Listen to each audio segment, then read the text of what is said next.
皆さんこんにちは。生体闇やビル宮口です。今回はオーダーメイド枕をお作りしたお客様のことを紹介したいと思います。尼崎市から見えた50代の女性の、男性の方ですね。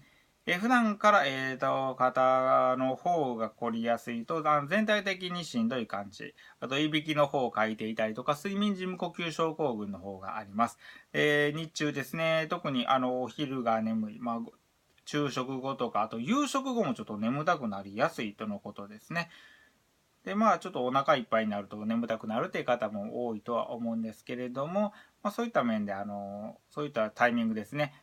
で、毎日の方ように眠たくなるとのことです。呼吸の変化とかいろいろ体温の変化いろいろあるんですけれども、そういう時にちょっと眠たくなったりっていうのを考えられますので、ちょっとしっかり夜の方も寝られていないのではないかなと思います。結構いびきの方とか睡眠時無呼吸症候群の方でうまく酸素の方を取り込めていないとどうしてもね、日中の眠気ですね、酸欠状態になって眠気の方とかも出やすくなりますので、今回は高さの方1ミリ台で正確に合わせて楽な首の角度を作って、